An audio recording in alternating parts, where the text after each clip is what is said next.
Welcome back, everybody, to Reality Checks Cheeks. Reality Cheeks. As an offshoot of Soul Mechanics. The course, Soul Mechanics. We are a course. We offer courses. Courses for free. Free educational training courses. Boom. It's a program.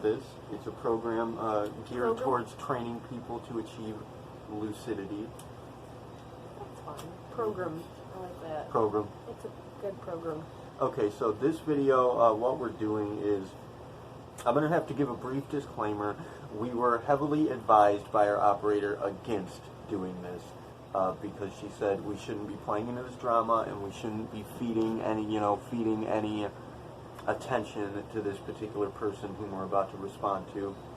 And I can see why, and she's absolutely correct, but we have to do it. The thing being that apparently what happened recently is an old friend of ours, one of the Reality Checks course actually kind of began with this. First it was hacking the headlines, but the second video we did was for an up-and-coming atheist YouTuber by the name of Rachel Oates.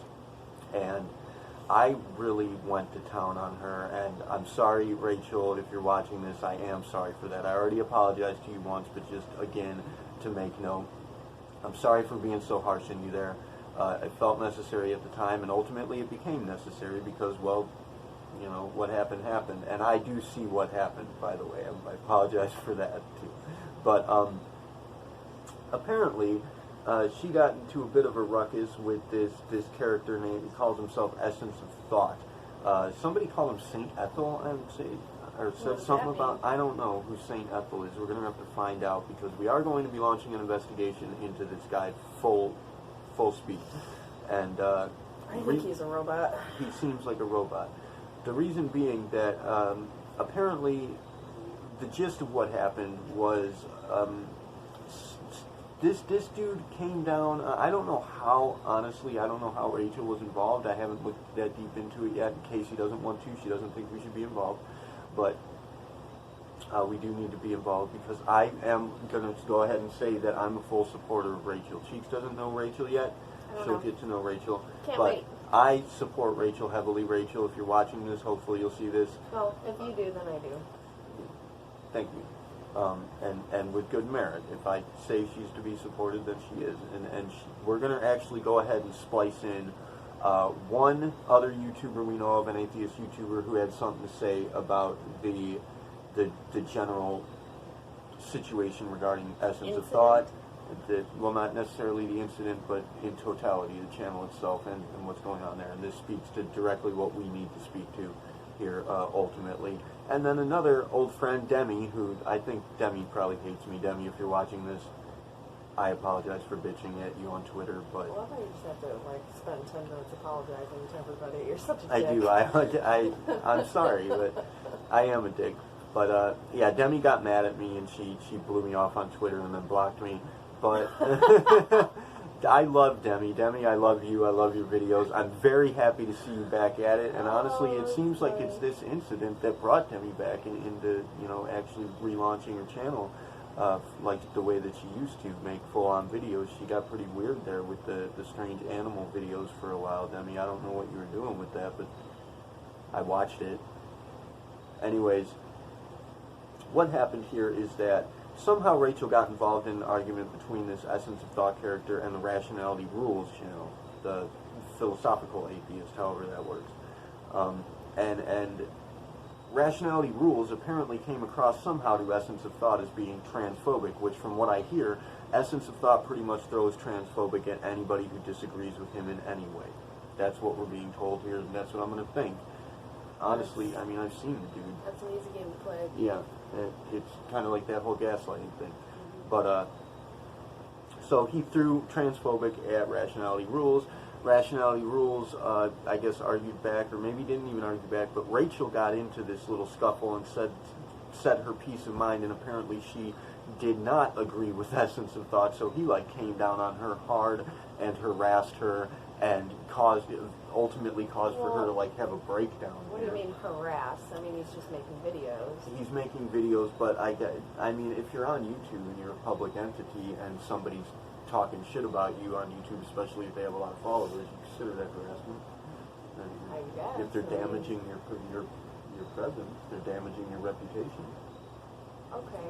Yeah, I guess from that point. That's what's that called? That's defaming, right? Okay. Yeah.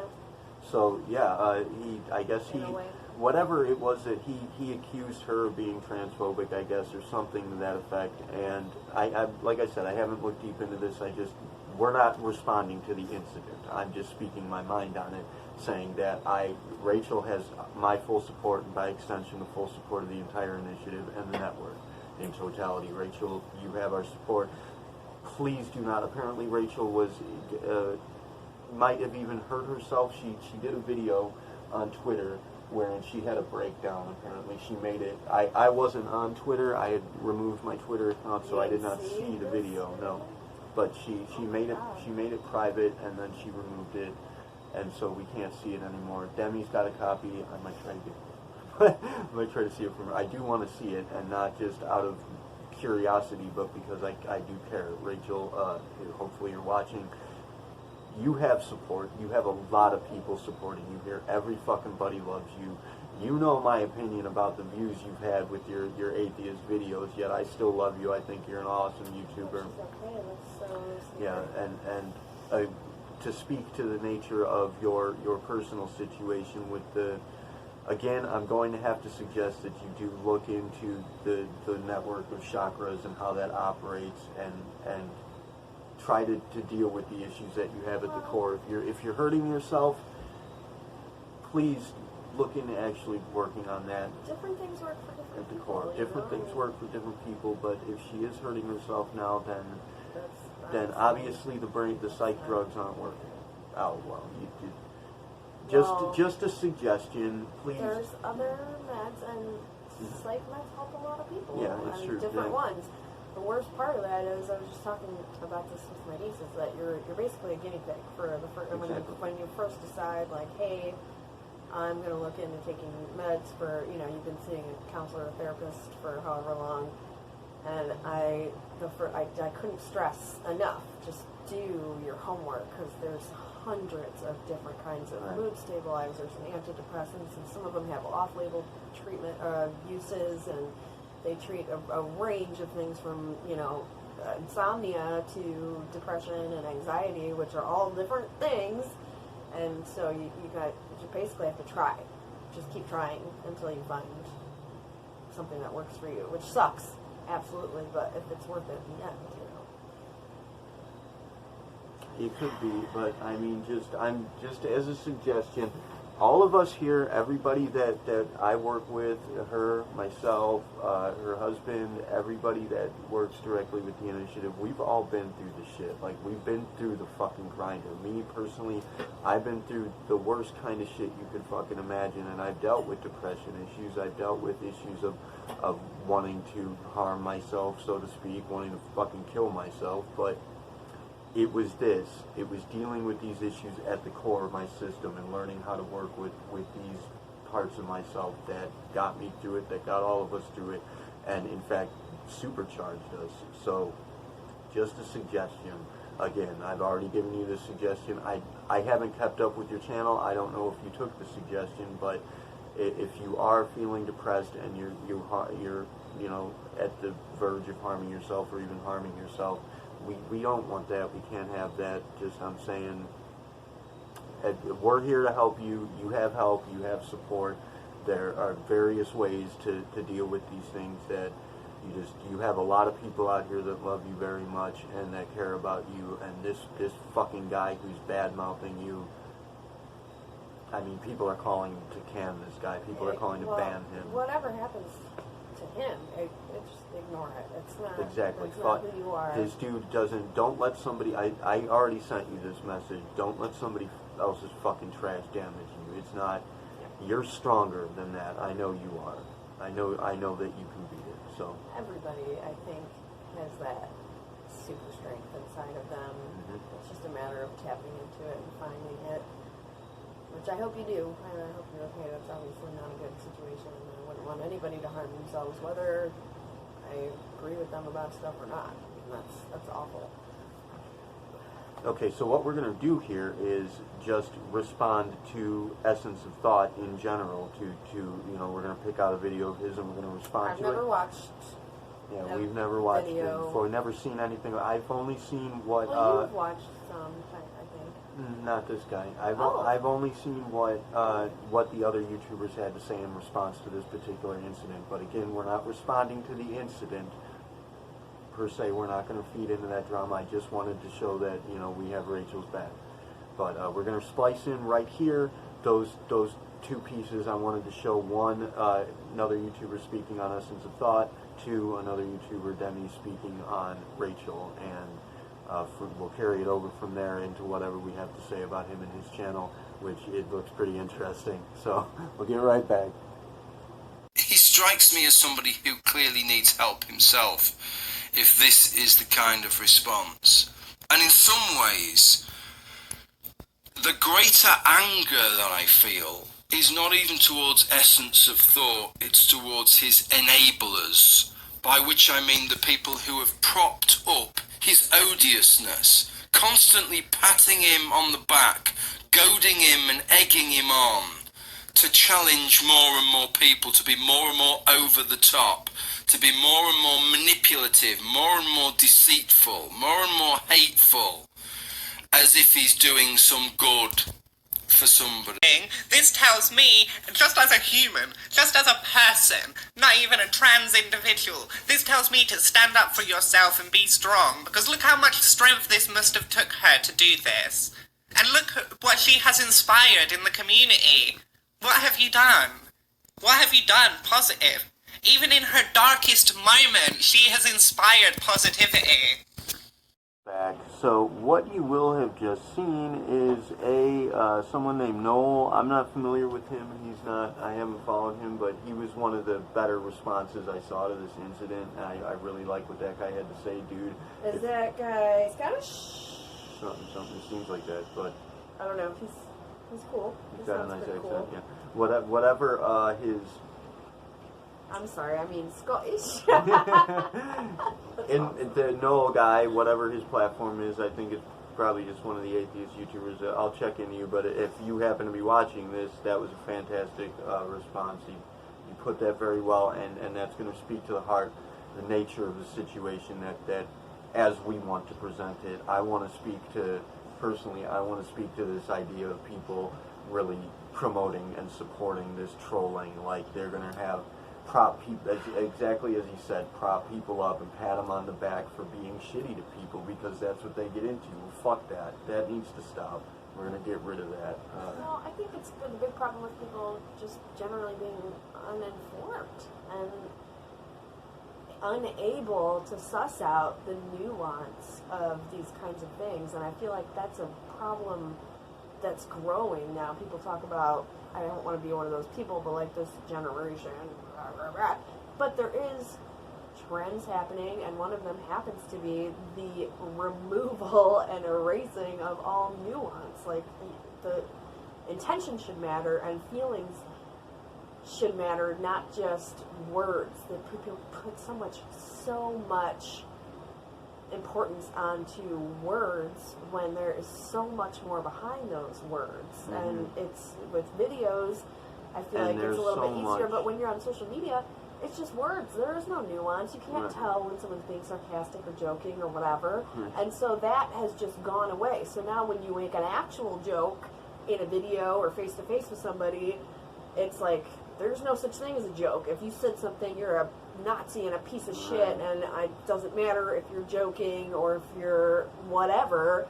And I feel like that's sucking all the nuance out of the damn universe. People are missing the actual. There's so much attached to those words. There's so many implications attached to those words. People take those implications and run with them without understanding where they're actually leading. And at the same time, having that mentality and presenting yourself in that way speaks worlds about yourself. The implications attached to that behavior are incredible. It simplifies.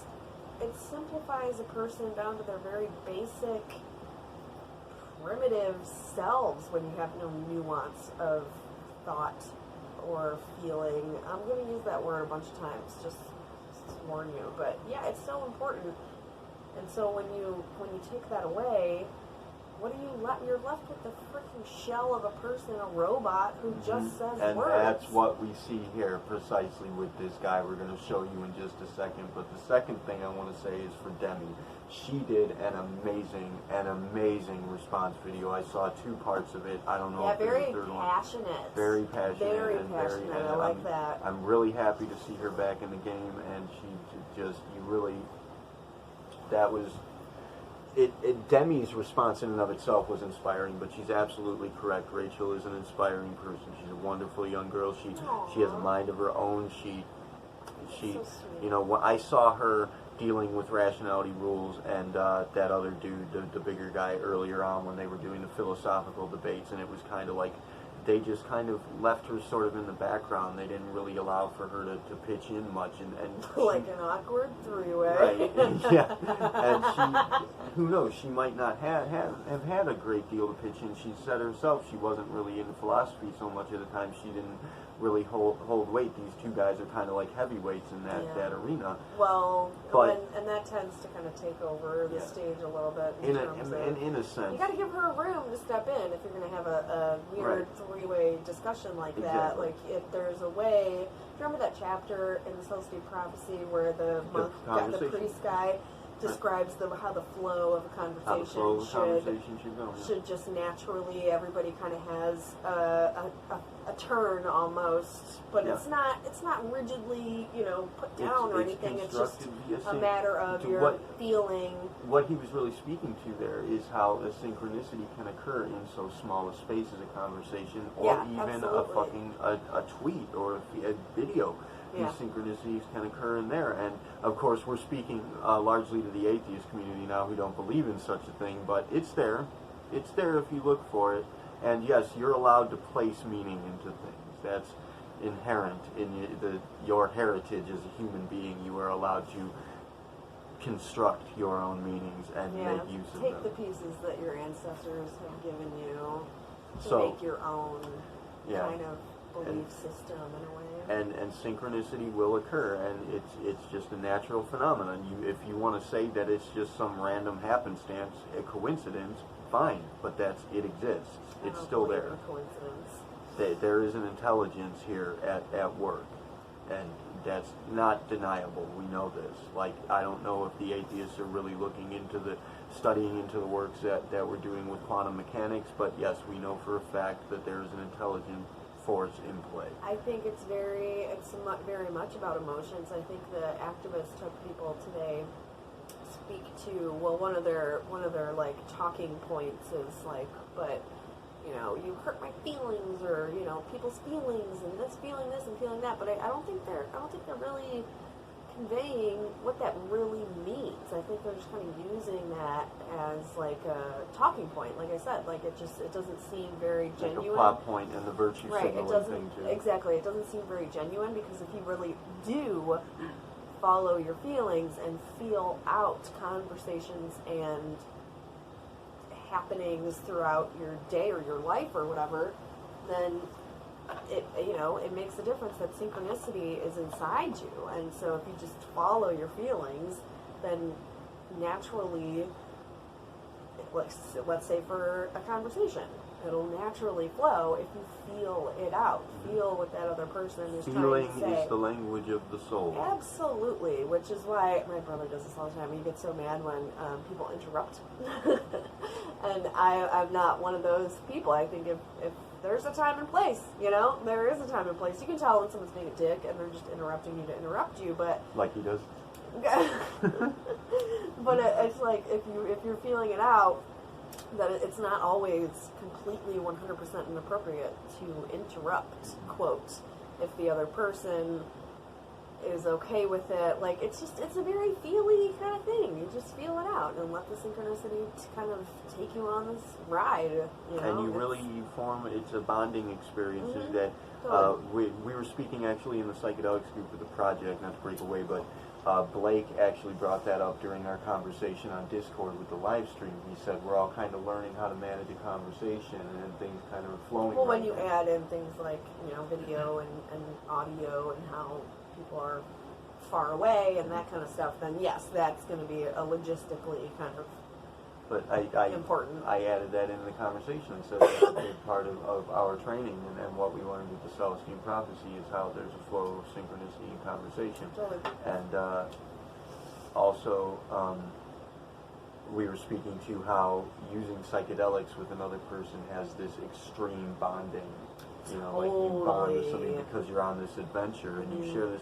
Now, when you're working with synchronicity and you're elucidated to that, it's the same thing. You're on this adventure. Life becomes an adventure, and it's a bonding experience. And it's Casey told me, she said that if the atheists are believing what they're believing, and they are believing, again, I'm going to keep pointing this out, they are believing. Yeah, it's like very ironic and kind of oxymoron that you believe to not believe believing and not believing. Yeah. But it's weird. Do you think atheists have psychedelic experiences, and what do you think that they chalk those up to? I don't know. That's going to be a whole other video. But yeah, that's fascinating. We should gather a bunch of atheists here in this room and just give them all shrooms and see what happens. Any atheists watching, have you had any psychedelic experiences? If so, what do you make of it? I would be curious to know. Yeah, I'd be curious to know. And if it is, you know, those things are always super spiritual, a psychedelic experience, It and is you hear accounts of those all the time, and a lot of them are very similar, which is weird. And again, no coincidence. I don't believe in coincidence. So with how certain are compounds, we notice the exact same masses of people? Yeah, masses of people having the same visions. But either way, when you have a psychedelic experience, it seems and it feels and it appears to be a very spiritual type of thing. But if you're an atheist, then what's your explanation for that? What do you chalk that up to? And out of how curiosity. can that feel to you if you're trying to disregard your spirituality? Which, coming back to what Casey was saying, she said, you know, if the atheists believe what they believe and they're not harming anybody else, then it's nothing we have to step in with. But no, I mean, they got a are. good point. I know, but on one hand, this atheism, I do not believe is necessarily a decision that they're making consciously. They're disregarding comprehension, disregarding consciousness, and making this decision based on their anger and their feelings towards religion, or whatever way religion has duped them into it.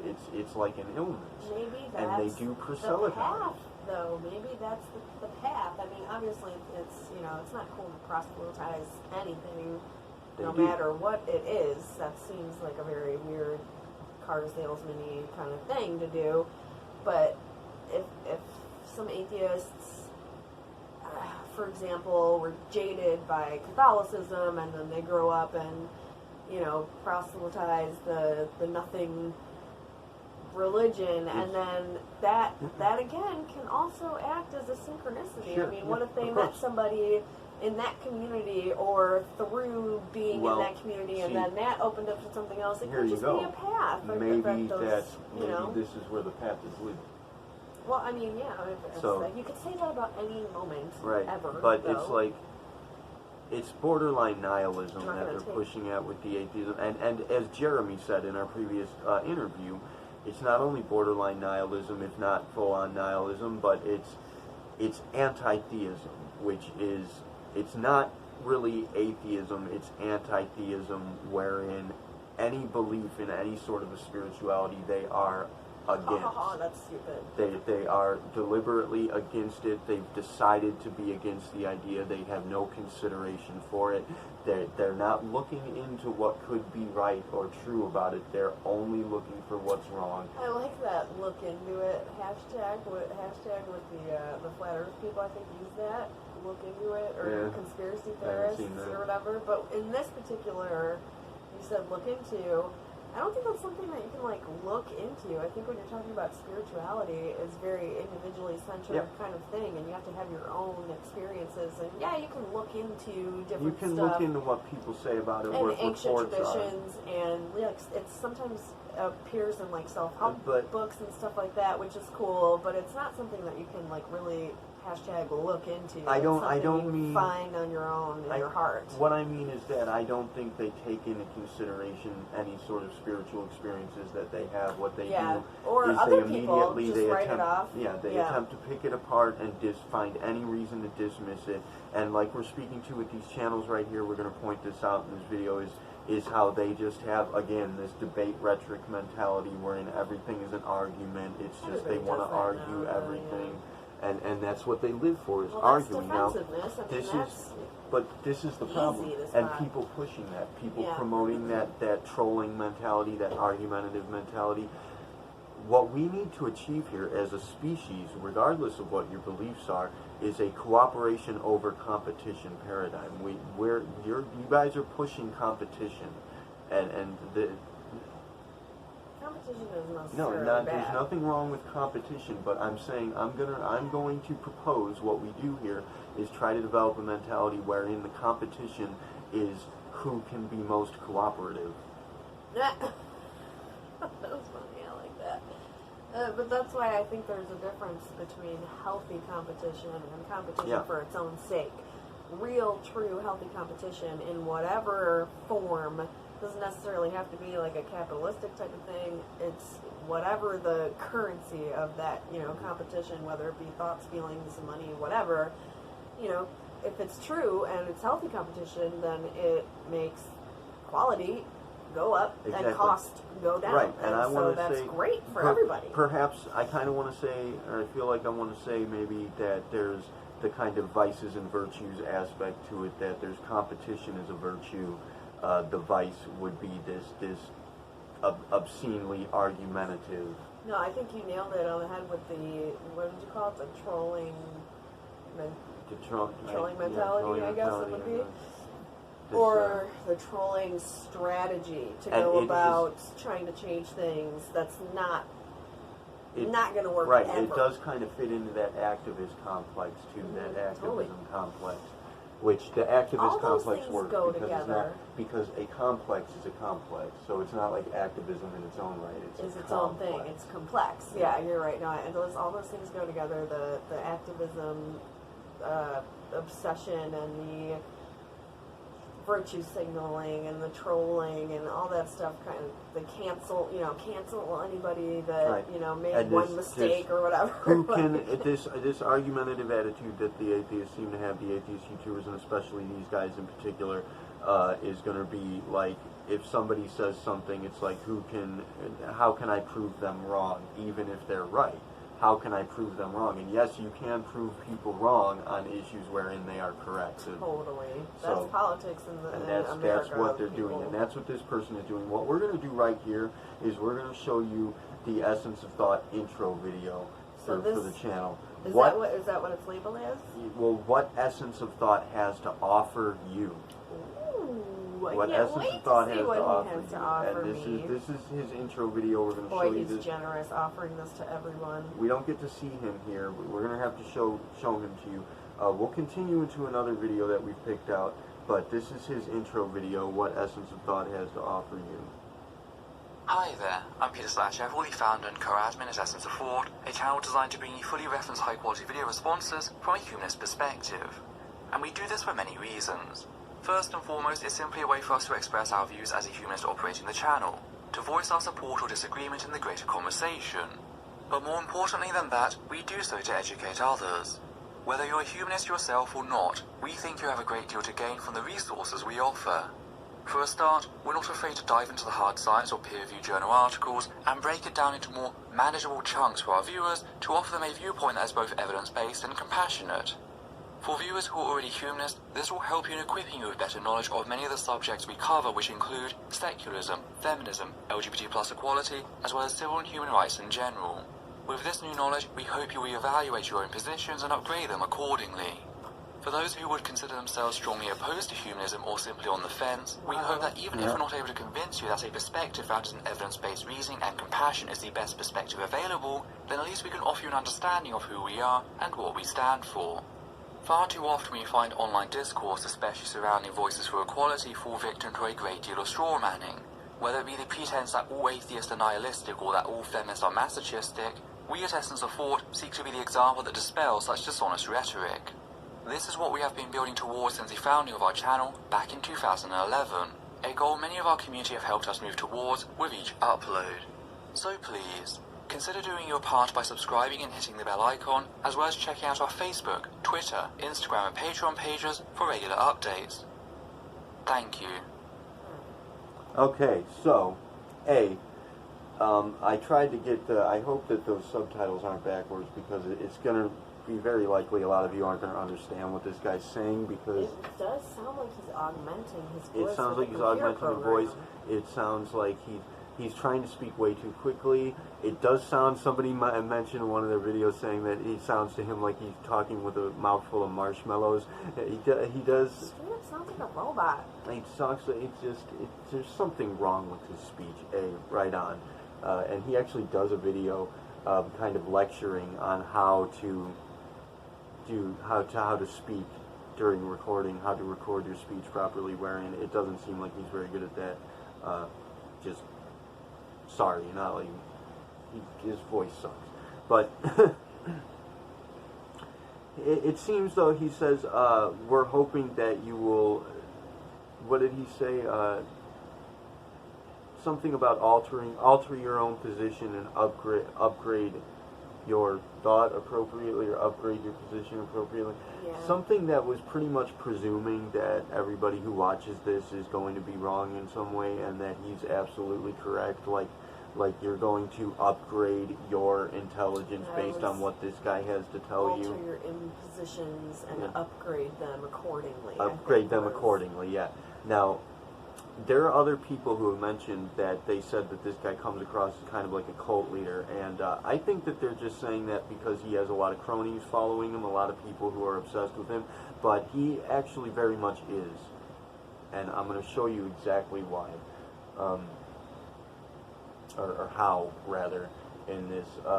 This dude is, in fact, making use of the same kind of thought text that Soul Mechanics has been teaching that we work with, and we'll give you an example of that. We gotta find that rationality rule. Just go to his, See, so he gets into like little verbal fisticuffs with other people. It looks like. yeah, apparently he There's does. Jordan. He does a lot of responding to other people. Well, I mean that's fine. But it looks like It seems like that's pretty much the basis of his channel, is responding to other people's videos. the rationality rules guy really gets under his skin, I think. Yeah, he It seems like. to have developed an obsession with rationality rules to some extent, and he keeps. I guess he's trying to suggest that rationality rules is transphobic because he argued against. I think he argued against the sports thing? Yeah, the transgender in sports. I think he argued against that, or for it. Either way, it could go either way, really, because you can call somebody transphobic for wanting or not wanting transgender people. Oh to be yeah, part of you the can sport, make an 'cause argument. You can make an argument either So, way if you like, wanted to. yeah, really. like I said, we haven't really looked into this that much yet to say what is actually going on in that conversation. But what we are seeing so far is him definitely having a kind of a bit of an obsession with rationality rules. And I want to show you one video that we actually watched for about a minute and a half concerning him, but it's missing. I can't find it right now. Let's show him. We'll just go to this one. This is going to be. I think this is where it began. Oh yeah, athletes. This is refuting the anti-trans pseudoscience on trans athletes, RE rationality rules. Right, response to rationality rules. I want to tell you a story about a woman by the name of Caster Semenya. Semenya is a South African Olympic double gold medalist, both for 800 meters. She won her first Olympic gold medal in 2012 and the other in 2016. But her sporting career started much earlier than that. She went on to win the World Junior Championship 800 meter in 2008 and the African Junior Championship 800 1500 meter in 2009. Her time, however, is not without its problems. Following a race that took place on the 26th of July in 2009, Caster Semenya's sex was drawn into question. She not only set that year's record, but had beaten her previous time by more than 5 seconds. What followed was a thoroughly dehumanizing farce known as sex verification, demanded by the International Association of Athletics Federation. Okay, I don't know this particular story, but is this the one where the woman was trans the whole time and just never told anybody, or no one knew about it? That's what it looks like. I don't know about it either. What he's talking about doesn't matter so much. What does matter, and what he's going to do in these videos, like the one that we saw about rationality rules, it was his layout of rationality rules. Oh, things he had that bothered timestamps him, and everything. Yeah, timestamps for issues regarding rationality rules that bothered him. I won this one. Check. 3 minutes and 15 seconds. Right, he actually had like a checklist of things where he said, meet disproving rationality rules on this and I that. win at 6 minutes and 7 seconds. So and again, that's calling into question this argument mentality wherein rationality rules probably, I mean, I've gotten into him actually a little bit. He's a very reasonable fellow. He's got a lot of good things to say. He's very intelligent. So I'm going to have to imagine that he couldn't possibly be wrong about everything. Yet this guy's going to find a way to debate and win even if for the sake of it. Wrong about something doesn't mean that they're, awful pieces of shit people, I mean, maybe he is wrong about that one issue, but yeah.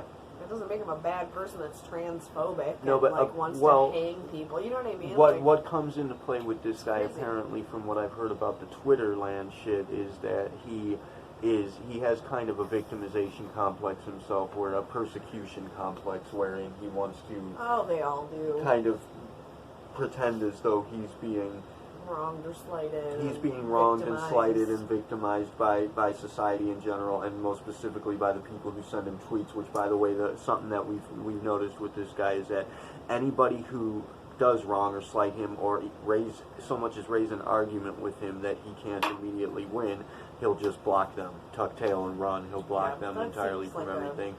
We actually can't access any of the things involving the incident regarding Rachel Oates. It's all. His entire Twitter account is blocked now. Her things are blocked with good reason. Obviously, the breakdown video. She must have removed it on maybe. That she did. She made it. She unlisted it, and then she blocked it. I mean, some things are private. That is private, and honestly, I'm going to go ahead and speak second Demi's notion on that, wherein it's fucking absurd that she should have had to make that video. That she should have to be having a breakdown and hurting herself on fucking YouTube to show this guy what kind of damage he's done to her insofar as concerns his harassment, and at the same time he's going to go ahead and keep harassing her. Like, she showed that, and what he did was he responded by posting a link to a Guardian article that was about how white women use crocodile tears to silence the traumas or dramas of others. So now you can only feel like shit if you're a certain ethnicity or whatever. I mean, that's so weird, he man. He accused her of faking that it was fake. Well, as much as I obviously feel for her, and that's a very awful situation to be put in, I mean, well, the way that you just said it, she had to make that video, she didn't. Right. So, you can only, what's that Eleanor Roosevelt quote? People can only make you feel inferior with your consent. Mm-hmm. Or people can't make you feel inferior I don't know if that's the exact quote, but right. It's basically that. I mean, you are your own person, somebody's, it's the bully thing. It's the bully thing. The thing